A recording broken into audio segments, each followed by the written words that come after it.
ഒന്ന് രാജാക്കന്മാർ 21 അധ്യായം 17 മുതൽ 29 വരെയുള്ള വാക്യങ്ങൾ.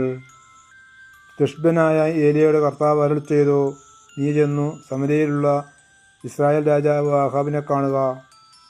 അവൻ നാബോത്തിൻ്റെ മുന്തിരിത്തോട്ടം കൈവശപ്പെടുത്താൻ എത്തിയിരിക്കുന്നു.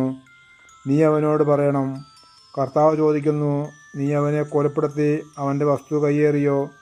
അവനോട് വീണ്ടും പറയുക, കർത്താവ് അരുളി ചെയ്യുന്നു, നാബോത്തിൻ്റെ രക്തം നായ്ക്കൾ നക്കിക്കുടിച്ച സ്ഥലത്ത് വെച്ച് തന്നെ നിന്റെ രക്തവും നായ്ക്കൾ നക്കിക്കുടിക്കും. ആഹാബ് ഏലിയയോട് ചോദിച്ചു, എൻ്റെ ശത്രുവായ നീ എന്നെ കണ്ടെത്തിയോ? അവൻ പ്രതിവചിച്ചു, അതെ, ഞാൻ നിന്നെ കണ്ടെത്തി.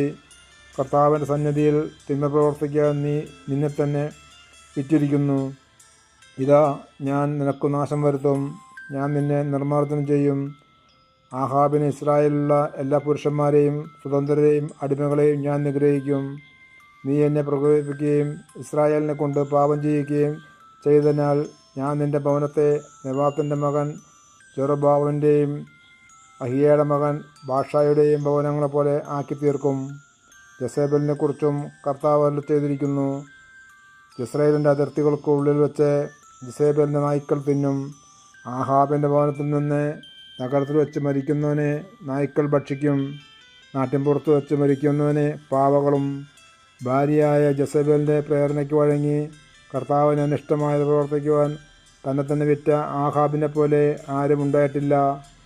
ഇസ്രായേലിൻ്റെ മുൻപിൽ നിന്നു കർത്താവ് ഉതിർത്തിയ അമോര്യരെ പോലെ അവൻ വിഗ്രഹങ്ങൾ പിഞ്ചെന്ന് ഏറ്റവും മേച്ചമായി പ്രവർത്തിച്ചു. ആഹാബ് ഇത് കേട്ടു വസ്ത്രം കീറി ചാക്കുടുത്ത് ഉപവസിക്കുകയും ചാക്ക് വിരിച്ചു ഉറങ്ങുകയും മനം തകർന്ന് തലതാഴ്ത്തി നടക്കുകയും ചെയ്തു. അപ്പോൾ തിഷ്ബനായ ഏലിയായോട് കർത്താവ് അരുളി ചെയ്തു, ആഹാബ് എൻ്റെ മുന്നിൽ എളിമപ്പെട്ടത് കണ്ടില്ലേ?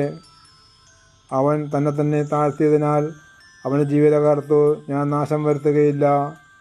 അവൻ്റെ പുത്രൻ്റെ കാലത്തായിരിക്കും ആ ഭവനത്തിന് ഞാൻ തിന്മ വരുത്തുക. നമ്മുടെ കർത്താവായ ഈശോ മിശിഹായ്ക്ക് സ്തുതി. വിശുദ്ധ മത്തായി എഴുതിയ സുവിശേഷം 5 അധ്യായം 43 മുതൽ 48 വരെയുള്ള വാക്യങ്ങൾ. അയൽക്കാരെ സ്നേഹിക്കുക, ശത്രുവിനെ ദ്വേഷിക്കുക എന്ന് പറഞ്ഞിട്ടുള്ളത് നിങ്ങൾ കേട്ടിട്ടുണ്ടല്ലോ. എന്നാൽ ഞാൻ നിങ്ങളോട് പറയുന്നു, ശത്രുക്കളെ സ്നേഹിക്കുവിൻ, നിങ്ങളെ പീഡിപ്പിക്കുന്നവർക്ക് വേണ്ടി പ്രാർത്ഥിക്കുവിൻ. അങ്ങനെ നിങ്ങൾ സ്വർഗ്ഗസ്ഥനായ പിതാവിൻ്റെ മക്കളായിത്തീരും. അവിടുന്ന് ശിഷ്ടരുടെയും ദുഷ്ടരുടെയും മേൽ സൂര്യനെ ഉദിപ്പിക്കുകയും നീതിമാന്മാരുടെയും നീതിരഹിതരുടെയും മേൽ മഴ പെയ്യിക്കുകയും ചെയ്യുന്നു. നിങ്ങൾ സ്നേഹിക്കുന്നവരെ നിങ്ങൾ സ്നേഹിച്ചാൽ നിങ്ങൾക്കെന്ത് പ്രതിഫലമാണ് ലഭിക്കുക? ചുങ്കക്കാർ പോലും അതുതന്നെ ചെയ്യുന്നില്ലേ? സഹോദരങ്ങളെ മാത്രമേ നിങ്ങൾ അഭിവാദം ചെയ്യുന്നുള്ളൂവെങ്കിൽ വിശേഷവിധിയായി എന്താണ് നിങ്ങൾ ചെയ്യുന്നത്? വിജാതിയരും അതുതന്നെ ചെയ്യുന്നില്ലേ?